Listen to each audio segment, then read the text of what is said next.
if I told you that the most stunning summer garden features could start as rusted junk in your garage?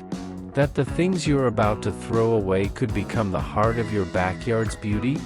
Today, you'll see how 25 creative transformations turn forgotten scraps into timeless summer art, proof that magic can grow from the most unlikely places. Welcome to Modhouse DIY, where we bring you inspiring garden transformations and creative upcycling ideas.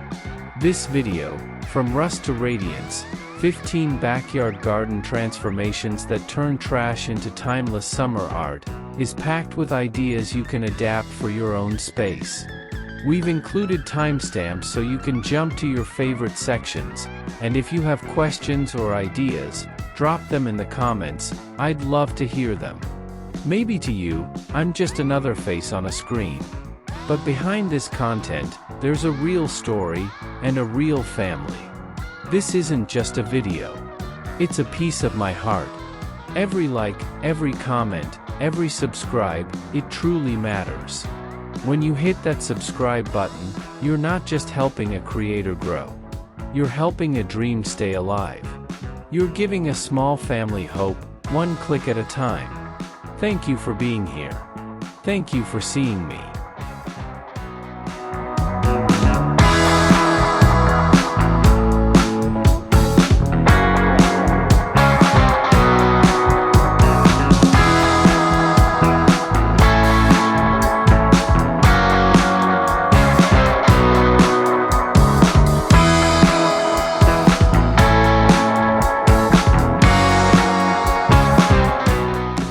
There's something magnetic about a garden that speaks in color. In the far corner of the backyard, 3 old oil drums stand tall, no longer the dull, rusty cylinders they once were, but shimmering columns of life.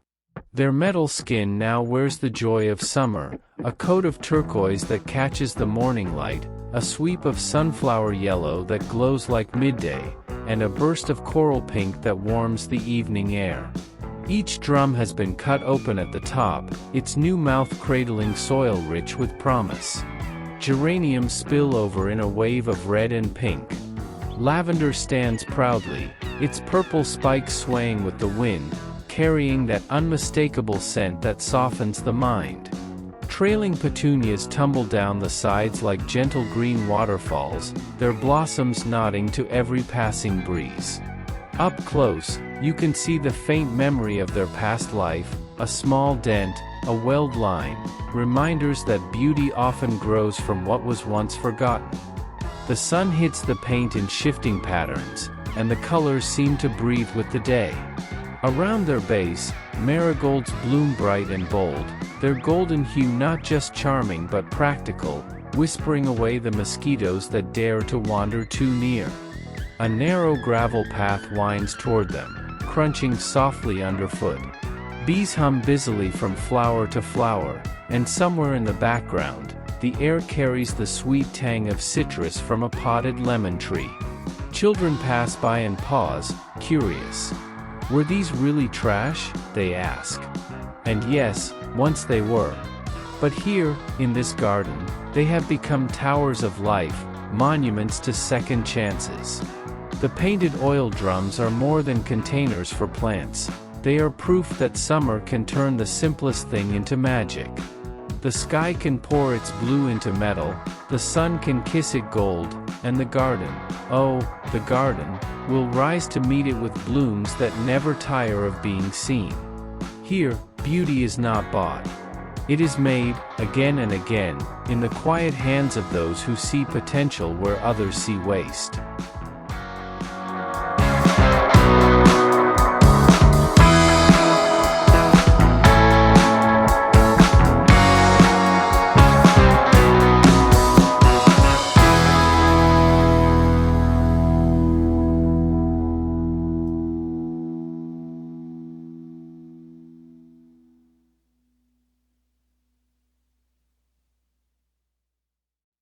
On the old potting bench, they stand in a tidy row, each one holding more than just soil and roots. These vintage paint cans, rescued from dusty sheds and half-forgotten shelves, now glow with new life. Their dented sides, once dull and smeared with dried pigment, are dressed in fresh pastel coats, mint green like the first shoots of spring, soft lilac like evening blooms, buttery yellow that carries the warmth of a summer afternoon.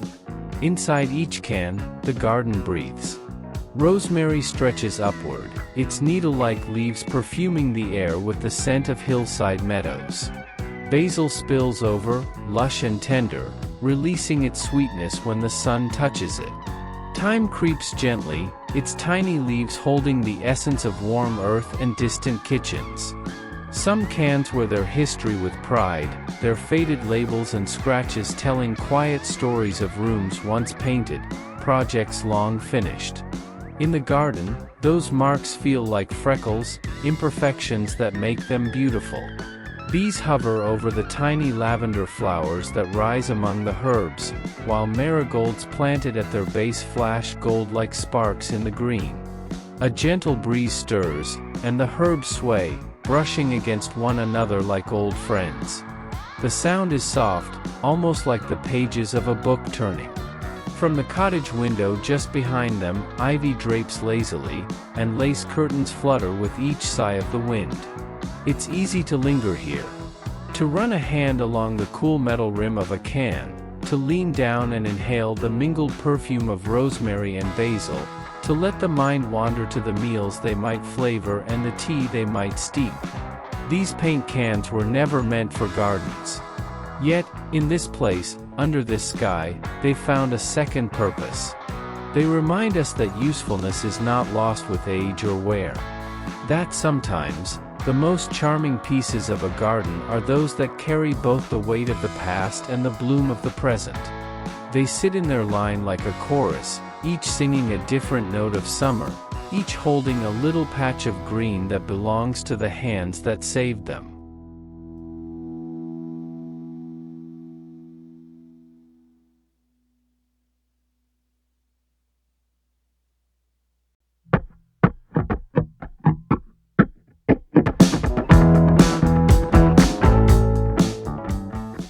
The border catches the light before you even notice the flowers.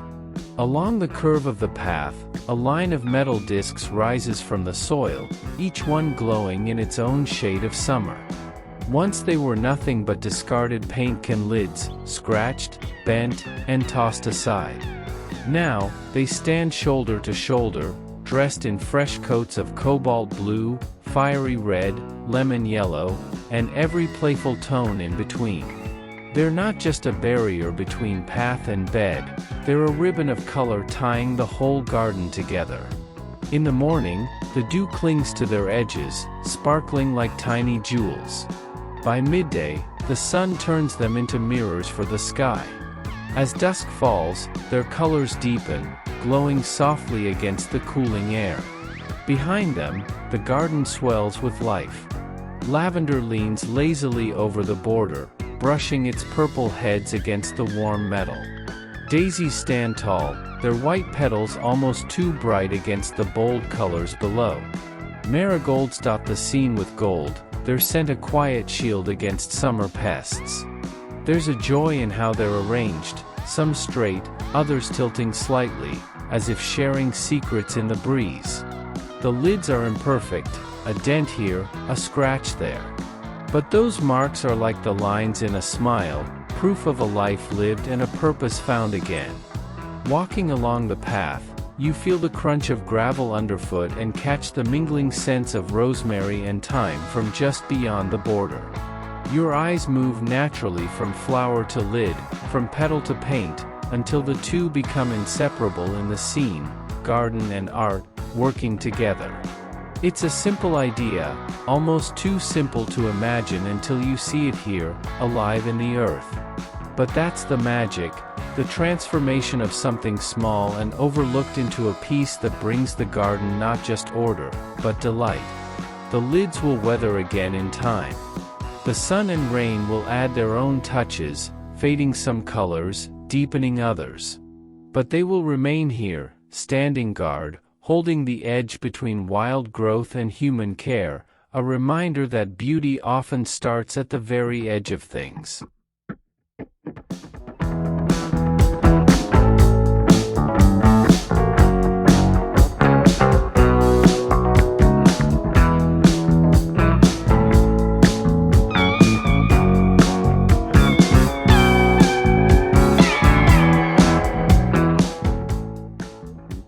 In the heart of the garden, sunlight becomes something you can almost hold. Hung gently from the beams of a weathered pergola, a collection of glass oil bottles sways in the summer breeze. They're no longer vessels for kitchen shelves, but prisms for the day's light, painted in the soft wash of aqua seas, the golden warmth of amber, the blush of rose, and the deep green of forest leaves. When the morning sun rises, it pours through the glass, spilling colors over the garden like scattered gems. The light dances on petals and leaves, sliding across the gravel path in shifting patterns. Bees pause mid-flight, as if just for a moment, to pass through a shaft of green or gold. Some bottles hold more than just air. Within them, pressed wildflowers float like memories caught in time, their petals lit from behind in a halo of afternoon glow. Others are simple and clear, letting the painted glass itself tell the story. Twine holds each one aloft, the knots rough but strong, the kind that feels made by hand rather than machine.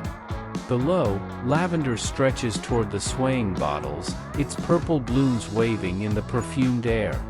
Marigolds, bold and bright, seem to nod at the flickering colors, as though they recognize kinship in the garden's palette. From a distance, the sun catchers look like music in midair, silent, but full of movement. Step closer, and you might hear the faint clink of glass as the wind stirs them, a gentle chime that's almost shy. It's not just the beauty that keeps them here, but the feeling they give the space. They remind you that sunlight is a gift, fleeting and ever-changing. That an old bottle, a splash of color, and a simple idea can turn the ordinary into a small celebration. In the evening, when the sun sinks low and the light grows warm and heavy, the bottles hold the last of the day inside them. And as shadows stretch across the garden, you realize these sun catchers are more than decoration. They're moments of summer, bottled and given back to the day, again and again.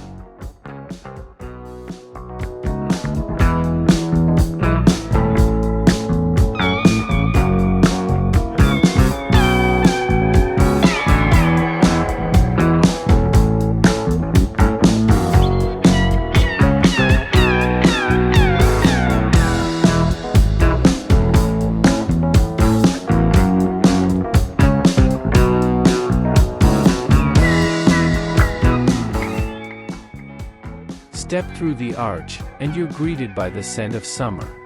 Here, the garden walkway is crowned with a row of trellis arches unlike any you've seen in a catalog.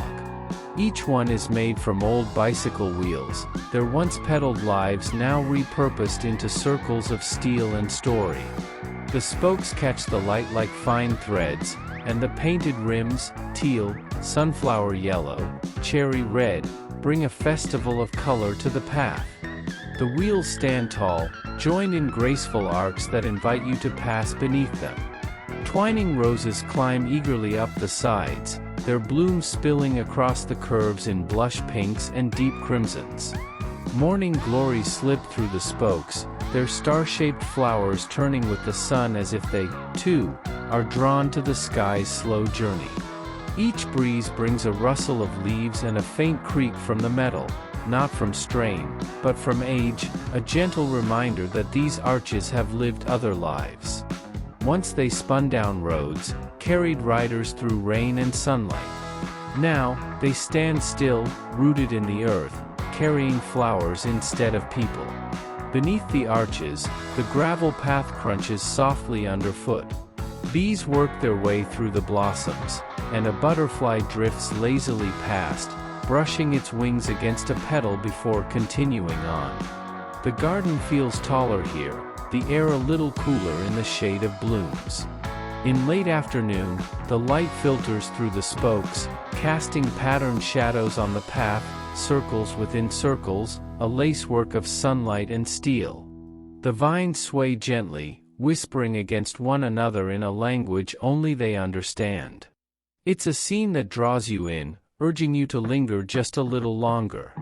You find yourself slowing your pace, perhaps stopping entirely, to run a hand along the smooth paint, to lift your face toward the flowers above, to take in the way the colors sing against the green.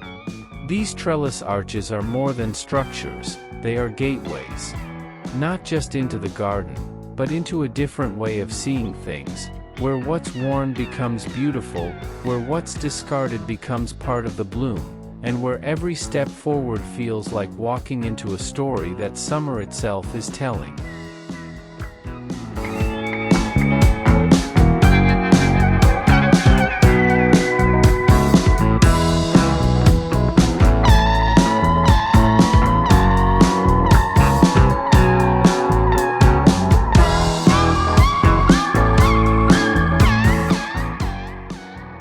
At first glance, it's hard to believe this garden sculpture was once a forgotten bicycle. The frame still carries the curves and angles of its past, but now, instead of wheels, it wears blooms. A coat of bright turquoise covers the metal, catching the summer light in a way that makes the whole piece feel alive. Where gears once turned, small planting boxes have been fixed in place, each one spilling over with flowers. Marigolds blaze in orange and gold, their petals warm as the midday sun. Nasturtiums trail lazily over the edges, their green leaves and jewel-like blooms draping the frame like a scarf of living color. From the top bar, ivy tumbles downward, brushing softly against the gravel path below. The scent of lavender drifts through the air from the bed just beyond, mingling with the faint spice of marigold and the sweetness of basil growing in one of the smaller boxes. Bees hum busily between the blooms, unconcerned with the frame's unusual form. To them, it is simply another place to gather nectar, another gift in the garden's bounty. There is beauty in the way the structure leans slightly to one side, in the tiny nicks where the old metal shows beneath the paint. These imperfections are reminders of its past life, of roads traveled and miles pedaled. Now, rooted in soil instead of spinning wheels, it has found stillness and purpose in holding life rather than rushing past it. The broken bike frame has become a vertical tapestry, woven from stems and leaves instead of threads. It stands against a backdrop of roses climbing a white picket fence, the soft pink petals peeking through spokes that no longer turn. In the late afternoon, when the sun dips low, the frame casts a shadow shaped like both a bicycle and a blooming trellis. It is a reminder that transformation doesn't need to erase what came before, it can carry it forward, adding new chapters to an old story. Here in the garden, the frame doesn't just hold plants, it holds the spirit of reinvention. It stands as proof that even what is broken can still be beautiful, still be useful, and still bring joy to anyone who takes the time to see it.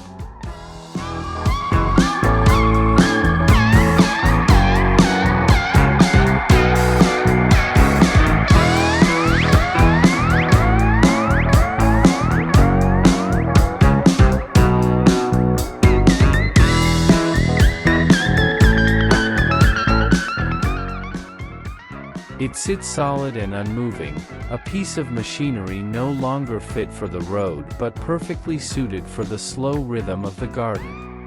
The engine block, once a heart of steel and fuel, now holds a quieter pulse, the steady growth of succulents spilling from every opening. Its surface tells stories of its past life, scratches from wrenches, edges smoothed by years of heat and use, and the rust that settled in once it was set aside. But here, under the open sky, it wears those marks like a badge of honor. The matte charcoal paint gives it a dignified presence, while the vibrant greens, blues, and pinks of echeveria and sedum brighten its every curve. In each cylinder, soil rests like treasure, supporting a plant perfectly shaped for its space. The fleshy leaves of sempervivum curl in tight rosettes, catching morning dew in their centers. Tiny cacti reach upward from the smaller gaps, their spines catching sunlight like fine silver threads. The air carries the clean, herbal scent of rosemary from a nearby planter, blending with the floral sweetness of lavender swaying in the warm breeze. A bee pauses briefly on a sedum flower, its yellow body flashing against the gray metal. Behind the block, marigolds create a golden halo, their bright faces turned toward the sun as if to welcome this unlikely neighbor into their company. The engine block is heavy, immovable without effort, yet it feels perfectly placed, as if it has always belonged here among petals and leaves. Its weight grounds the scene, offering a sturdy contrast to the softness of the plants it holds. In the late afternoon light, the shadows of its openings stretch long across the gravel, creating patterns that echo both engineering and nature.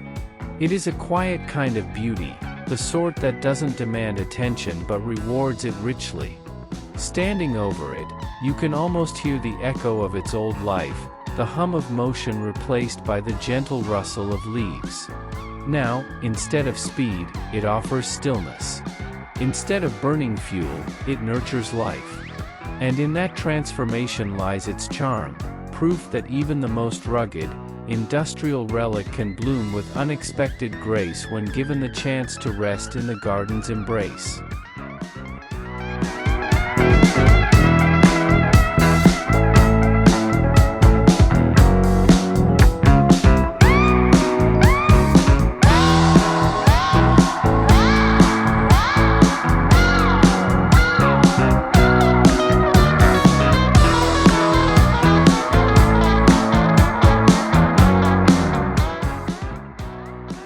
In the heart of the herb garden, something unexpected catches the eye. It's not just the fragrant sweep of rosemary or the silvery leaves of sage, but the sturdy little sentinels that stand at their base, oversized bolts, each painted in colors so cheerful they seem to hum with summer. Once forgotten in toolboxes or scattered in dusty workshops, these bolts have been reborn as plant markers. Their heavy metal bodies, cleaned and smoothed, now wear coats of crimson, sky blue, and sunny yellow. Each one bears a name, carefully painted in looping letters: basil, mint, thyme, lavender. The words curve around the metal like a ribbon, easy to read, impossible to miss. Beneath basil, the leaves rise in bright green clusters, spilling their sweet spicy scent into the warm air. The mint marker stands tall beside a tangle of vibrant stems, the smell sharp and cool even before the leaves are touched.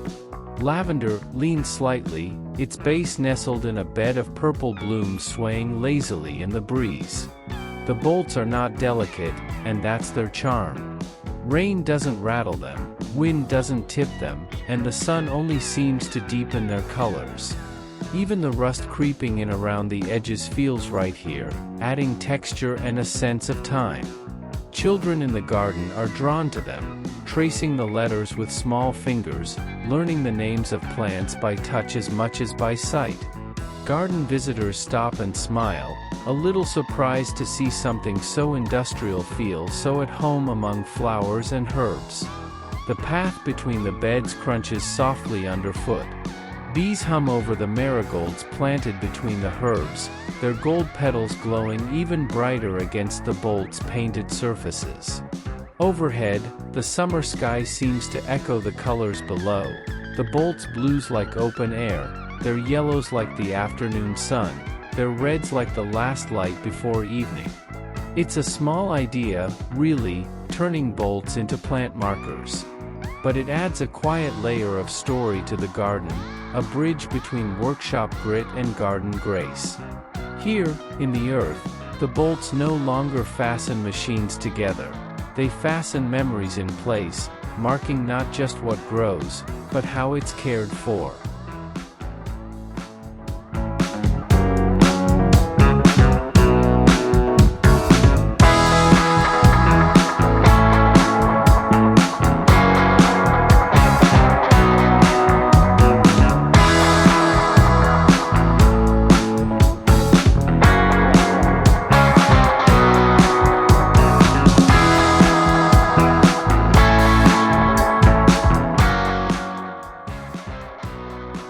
Leaning quietly against the sunlit wall, the old ladder has found a second life. Once a tool for reaching rooftops and painting ceilings, it now climbs into summer with each rung carrying its own little burst of green and color. The wood is weathered, its grain rough with years of use, but the marks feel more like wrinkles than damage, proof of time well spent. On the lowest rung, a terracotta pot brims with marigolds, their gold and orange faces beaming toward the morning light. Above them, geraniums spill in waves of red, their petals vivid against the ladder's faded surface. Higher still, ivy tumbles in long green ribbons, softening the straight lines of the frame as it reaches for the ground again. The scent is a patchwork, sweet from the geraniums, citrus bright from nearby lemon trees, and herbal from a small pot of basil tucked between blooms. Bees drift lazily from flower to flower, while a single butterfly pauses on the ivy, its wings opening and closing like a slow breath. Against the wall, the ladder creates a rhythm, rung, pot, blossom, leaf, a vertical garden that draws the eye upward toward a sky so blue it feels endless. The pastel mint green paint, worn in places to reveal bare wood, adds a softness that blends perfectly with the surrounding cottage garden. What makes the ladder so captivating is its mix of purpose and beauty. It's a structure meant for climbing, yet here it climbs with color instead of feet. Every step holds life, and every pot tells a little story of care, soil added, seeds planted, water given, sun received. As the day warms, the flowers lean slightly, following the arc of the sun. In the golden light of late afternoon, shadows of the pots and plants stretch long across the gravel path, turning the whole corner into a painting made of shade and light. In this simple transformation, the ladder becomes more than reclaimed wood, it becomes a reminder that beauty often grows where we decide to pause and see potential. No longer a bridge between ground and rooftop, it now bridges the gap between the garden's earth and the summer sky.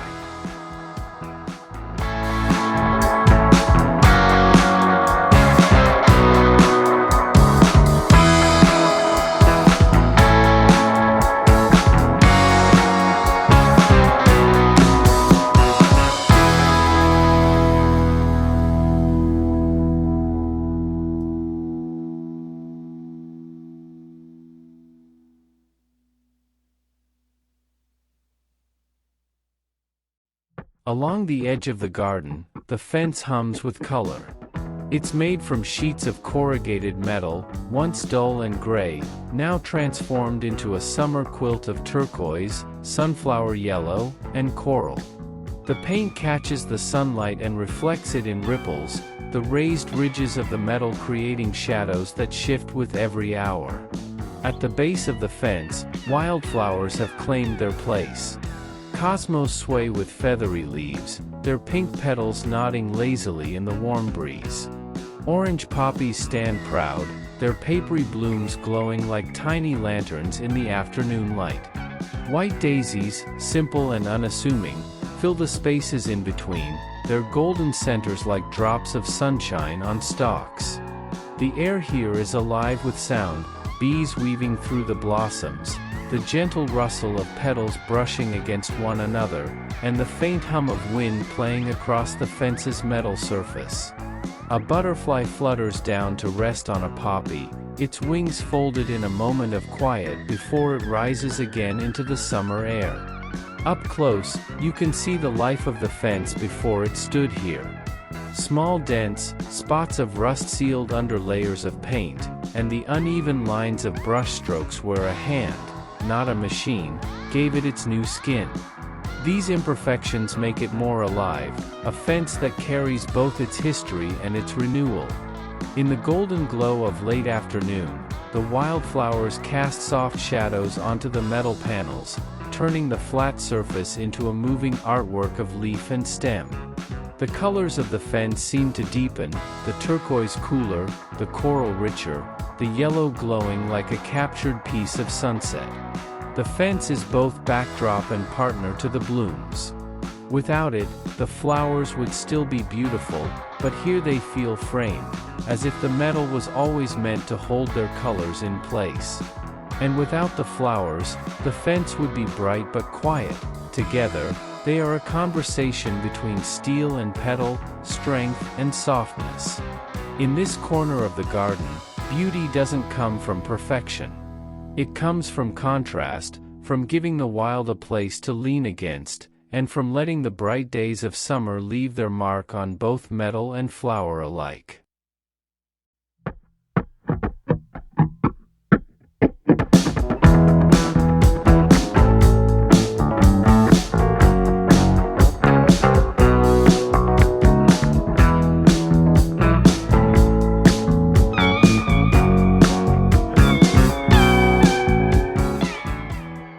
At first glance, they look like sculptures, slender columns of metal standing in formation against the garden fence. Only when you step closer do you see the blooms spilling from their tops, the green leaves trailing over their edges. These are exhaust pipes, once the final breath of roaring engines, now holding the quiet life of flowers. Each pipe has been cleaned, polished, and dressed in new colors. One gleams like burnished copper, catching the morning light in warm flashes. Another shimmers in teal, the hue deepening with each shadow that passes over it. A third glows golden, as if it were dipped in late afternoon sunshine. Together, they rise from the soil like modern totems, their industrial shapes softened by the blooms they cradle. From the copper pipe, zinnias explode in reds and oranges, their petals stacked like little suns. The teal pipe overflows with marigolds, golden and fiery, their scent weaving through the summer air.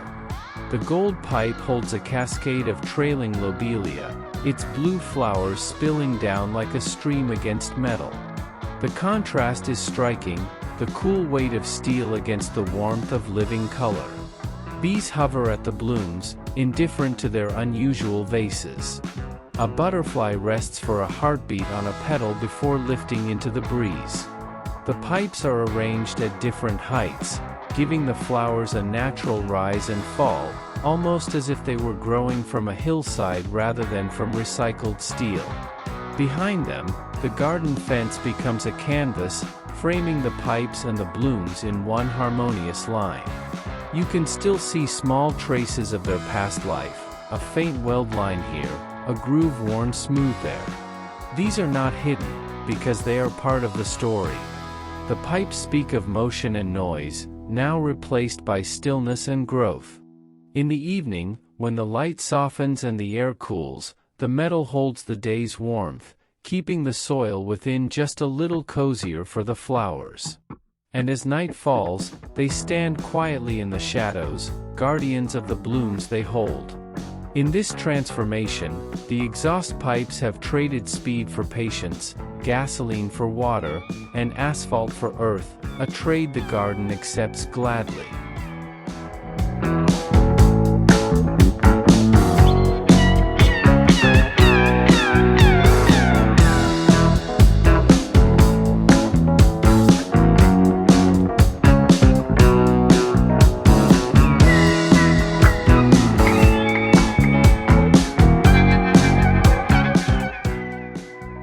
In the dappled sunlight of the garden's quiet corner, a small table stands ready.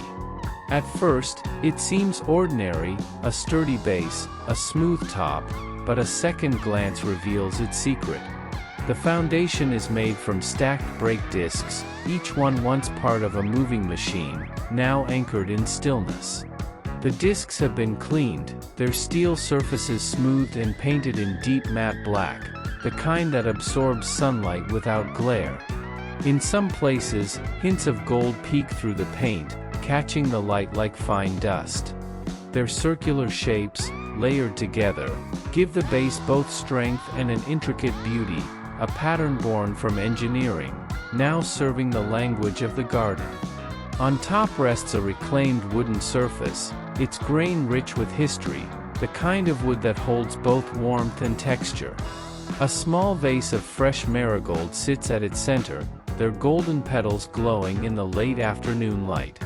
Around the table, potted lavender sends up soft purple blooms, their fragrance mixing with the citrusy air drifting from a nearby lemon tree. Bees wander lazily from flower to flower, while a breeze stirs the leaves in gentle conversation. The table feels like it belongs here, as if it were always meant to hold summer drinks, morning tea, or the simple pleasure of a book read outdoors.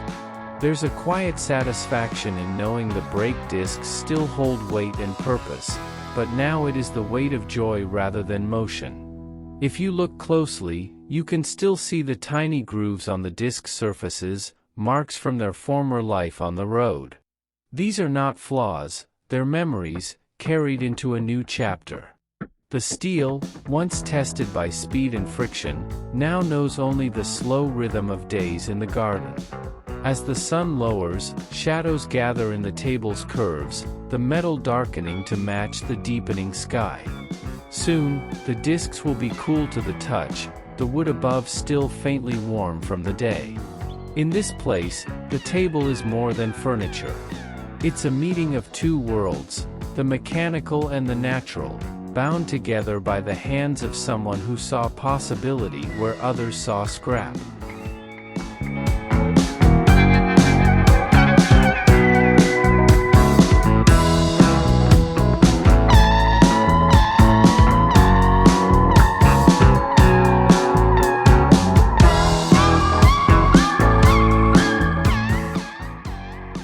In the middle of the garden, movement catches the eye, slow, deliberate, and endlessly graceful.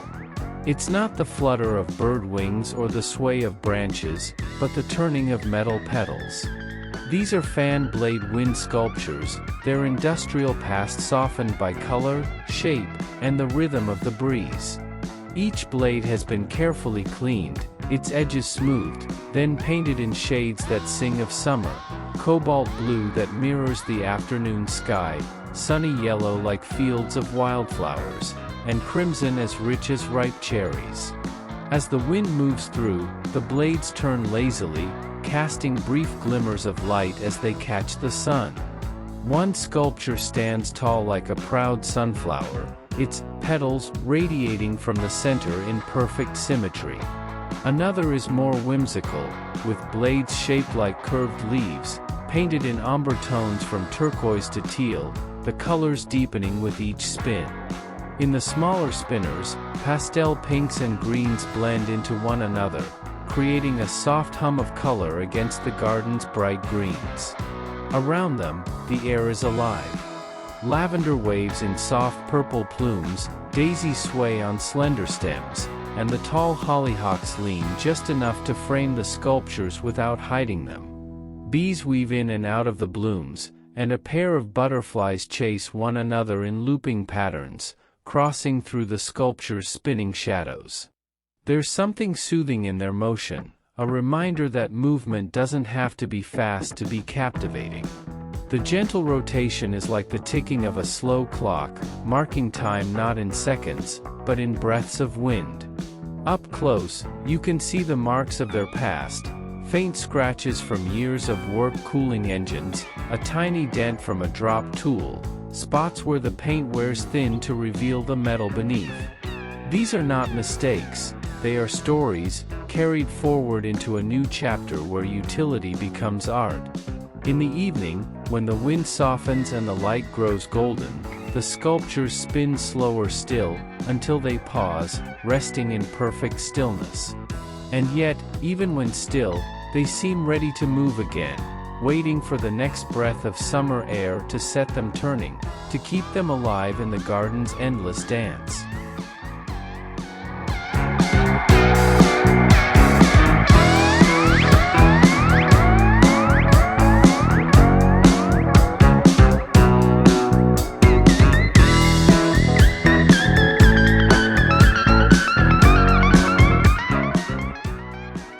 On the edge of the garden, where sunlight pools in the late afternoon, a little world hides inside an unlikely frame.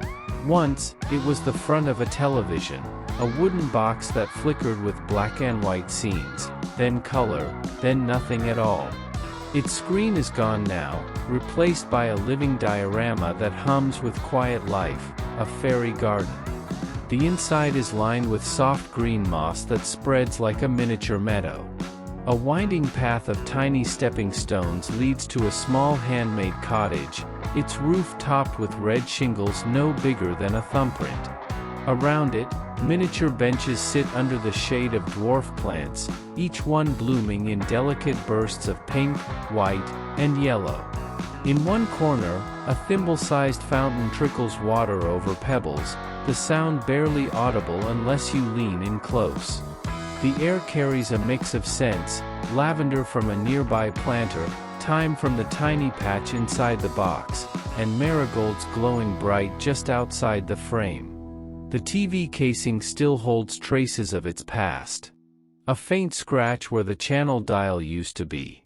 A small notch at the top where someone once rested a cup of tea while watching the evening news. These marks aren't hidden, they blend with the scene, reminders that even stories can be reused. The fairy garden draws the eye not because it is grand, but because it is a world within a world. Children crouch low to peek inside, imagining tiny figures walking the paths or sitting on the benches. Adults smile quietly, charmed by the way something once meant for passive watching now invites active wonder. As the day fades, small string lights tucked into the frame begin to glow, casting a warm golden hue over the miniature landscape. The flowers inside seem to bloom in the soft light, and the moss glistens like morning dew, even at night. Here, the broken TV doesn't play shows anymore. Instead, it plays with the imagination, showing scenes that shift with the seasons and grow with the gardener's care. It's proof that stories don't need electricity to come alive, they just need a little soil, a few blooms, and the willingness to see magic where others see scrap.